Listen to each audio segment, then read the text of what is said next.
Yeah, welcome back to another week of Life on the Outside. Today is January 26, 2007.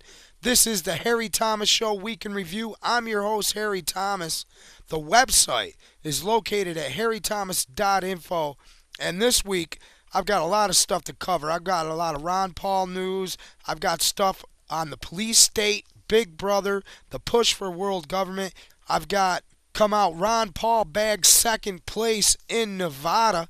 That's right, Ron Paul did take second place in Nevada. Foreign policy. They have Ron Paul, very much against the war in Iraq, very much a Barry Goldwater libertarian of the old school. There he is, coming in second today. Will that start any kind of prairie fire out for him? Well, you know, he's been, interesting enough, Chris, he's been finishing ahead of Rudy Giuliani in most states. But this second place finish will be trumpeted on his internet, and he'll raise a lot more money because of it. He's led all Republicans in the fourth quarter in terms of raising money. Ron Paul is the one candidate who will be in for the long haul, all the way, I think, to the convention. He's never fully closed the door on an independent candidacy. He says it's unlikely, but he refuses to slam the door and hermetically seal it. So Ron Paul is someone to watch in terms of not only the remainder of this primary, but a general election. Now, they're talking up of an independent run, and that will be interesting to see how that develops. Now, the corporate media ignores Ron Paul's second place in Louisiana. Congressman Silver in another state goes unreported. And that's the thing. They keep not reporting Congressman Paul's accomplishments, which are many. He is taking in lots of money, took in $1.8 million on Martin Luther King Day. He's moving up, taking second place in a lot of these primaries. Plus, they're underreporting the corruption that's going on in the election process. Presidential candidate Ron Paul has finished second in yet another state caucus this week, yet there's been barely a murmur from the mainstream media once again. And as ever described the congressman as a long shot or an outsider, the media has acted like the caucus never even happened. And they keep saying he's a long shot or an outsider. He is an outsider. The rest of them are insiders working for global government, working for banking interests. They're just puppets on the strings. Did Ron Paul win the Louisiana caucus? Complications and botched ballots have led many to believe that Congressman actually came out as the top candidate on Tuesday. Libertarian commentators and Ron Paul supporters, as well as the campaign itself, are suggesting that the thorough botching of the electoral election process during the Louisiana caucus last Tuesday may have robbed the Texas congressman of a first victory in the race for 2008 presidency. The failure of the Louisiana GOP to properly determine who was and wasn't eligible to vote threw the entire process into disarray, says Ron Paul campaign manager Lou Moore. The party needs to correct this mistake by recounting all the votes immediately and releasing the results.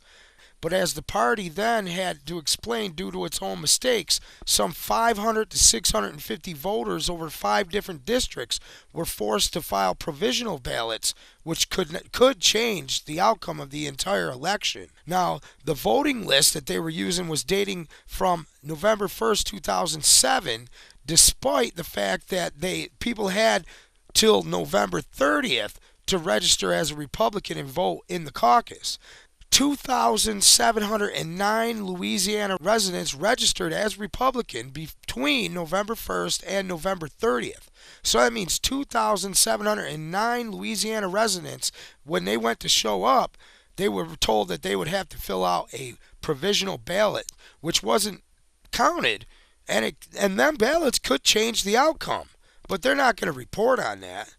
Now, we admit you decide. Now, for some reason, Fox News, when they're talking about, and it's not just Fox, it's all of them, when they're talking about the Nevada caucuses, they failed to mention the number 2 candidate, although they covered 1, 3, and 4. So this is what's going on, this kind of censorship. Now, New York Times is censoring Ron Paul. Ron Paul finished second today, beating McCain, Thompson, Giuliani, and Huckabee in Nevada, yet the rag newspaper New York Times found a way to continue to ignore Ron Paul. The New York Times apparently received a phone call informing them not to give any publicity to Ron Paul, and like a good little corporate tool, they listened. And Ron Paul is also being censored in telephone polls. If your primary election was held today, who would you vote for? Press 1 for John McCain. Press 2 for Rudy Giuliani. Press 3 for Fred Thompson.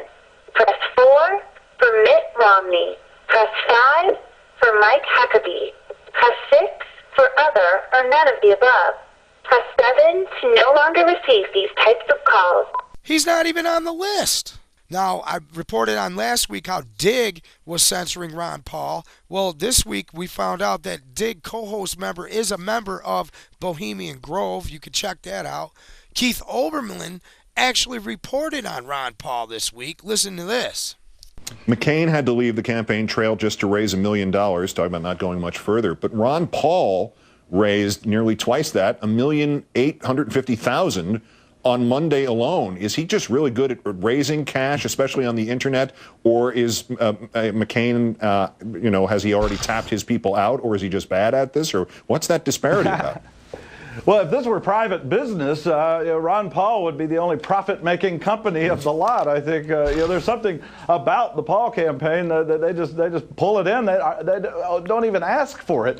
And Lou Dobbs said that Ron Paul is the only inspiring candidate.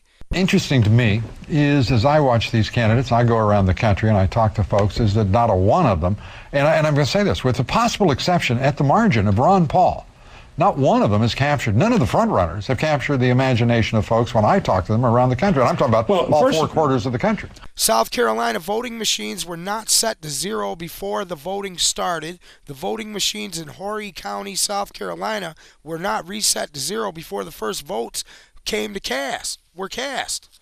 So here's another discrepancy in these voting machines. Also, it was reported that malfunctioning voting machines plagued Horry County, which contains the cities of Myrtle Beach and North Myrtle Beach, and it said that 80% of the county's precincts did not have a working machine. Now, Ron Paul, I've got his responses at the GOP debate in Florida on the 24th up. You can check that for yourself. Here's a brief overview of Congressman Paul's record. He has never voted to raise taxes. He has never voted for an unbalanced budget. He has never voted for a federal restriction on gun ownership. He has never voted to raise congressional pay. He has never taken a government-paid junket. He has never voted to increase the power of the executive branch. He voted against the Patriot Act. He voted against regulating the internet. He voted against the Iraq War. He does not participate in the lucrative Congressional Pension Fund, and he returns a portion of his congressional budget to the Treasury every year. Now, Ron Paul is founding father material, even though the mainstream want to censor him. I'm going to be back in the next segment to talk about the financial crisis and what Kramer and Ron Paul had to say about the Federal Reserve. I want to thank you for listening and remind you that all the news and media that I talk about every week on the show can be located at harrythomas.info under the weekly news section.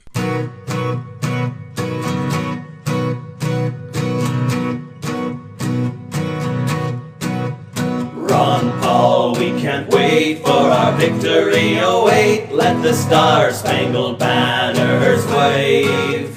In the land of the free, let the people be alive in liberty.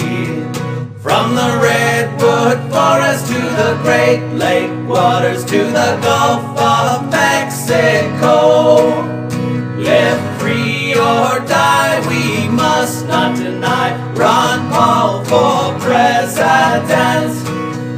Ron Paul for president. Ron Paul for president.